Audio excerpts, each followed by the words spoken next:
Hello everyone, and welcome to this week's edition of the Collection Comic of the Week. The book I have chosen for this week is X-Men, The Hidden Years, number 22. And I was just going through and I remembered buying this book. I remembered at the local mall they used to have just a regular bookstore. Like, I can't remember which one it was right off the top of my head. It was one of the typical mall bookstores that wasn't Barnes & Noble. So they had their rack of comics, and I remember just kind of doing what I normally did at that point in time still, even in this book came out. I got this in 2001, so even at that age, it was still one of those like, well, I don't know when I'm going to be back, so oh yes, this has a conclusion. I can buy this one, or I don't have to scramble and look for the other issue or anything. So that's why I picked it up. Enjoyed it as a kid. It was a different sort of X-Men book than I was used to, especially like, see there, I wasn't used to a no blue hair beast, come to find out that's how he was originally created. But, so this told me that this book was kind of, took place before X-Men as I knew it. Hence, I guess I should use common sense and realize that was why it was called The Hidden Years. Something I found out after buying this book and rereading it here, this was the final issue of this whole story. So, there's a lot of parts in this that I didn't completely understand in 2001. There's parts that I'm not understanding how they got there in 2021. So if there's anything that 20 years later I can say about this book is it makes me want to try and track down more issues of this and get the full story. But, well, without any further ado, let's check it out. A really cool cover, really great homage, especially knowing what we know about John Byrne. Fantastic homage to the classic X-Men.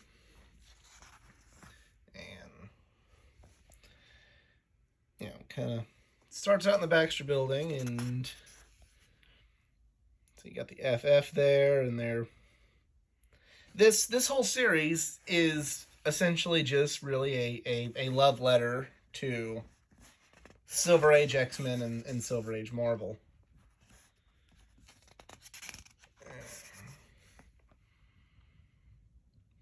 Really good shot of Beast there. That's awesome. I'm not a Cyclops fan. That's like classic Cyclops right there. Iceman's there, Bobby. Fighting Mole Man.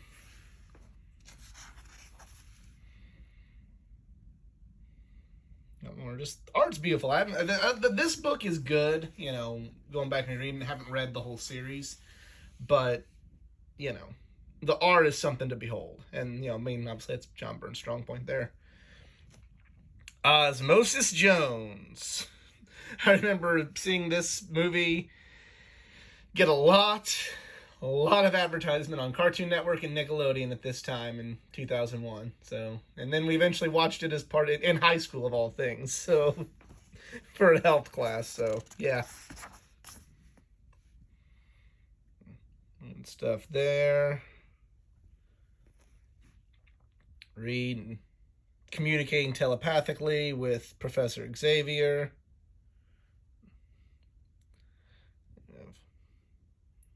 Magneto.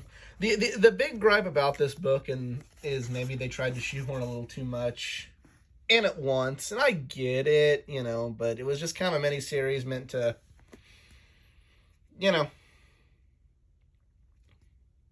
meant to encapsulate the love of an era gone by. More Dave's comics. Don't see those anymore, so I don't know if it's still in business. I'll have to look that up. Eventually, Reed helps the professor get Magneto. Namor.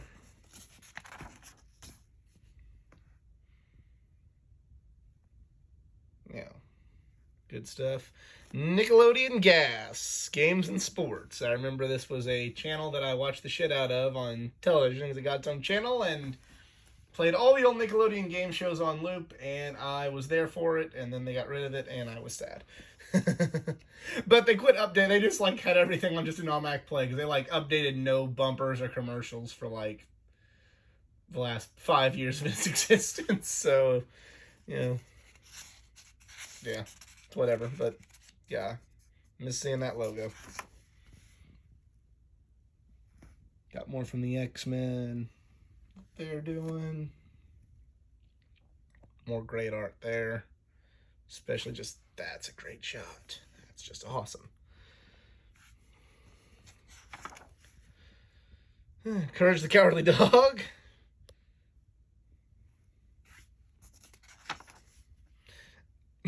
Then we go to Dexter. I forgot about this part. Let's see, Professor communicating to Havoc. That's pretty cool. I like how they're using Professor there.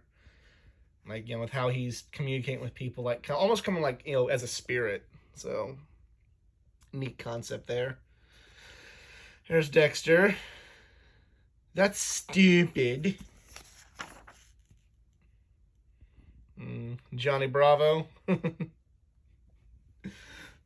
So I reread this, but I forgot about this part. Dang. Shame on me.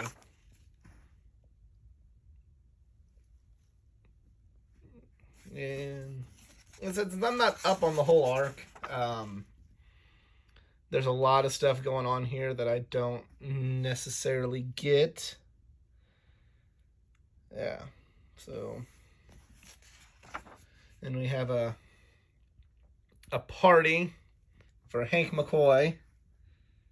Oh my, stars and garters. And, you know, the big thing is they're all teenagers, but now Hank is the first to turn 20. So that's kind of the way they're ending this story in this series. And yeah, that is X-Men The Hidden Years, number 22.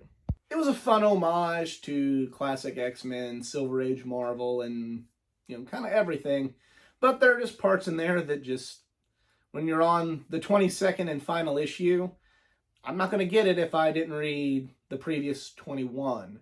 But it's still, you know, beautiful art, great ending, you know, like I said, great homage to Silver Age Marvel, and I'm hoping I can find the rest of this series.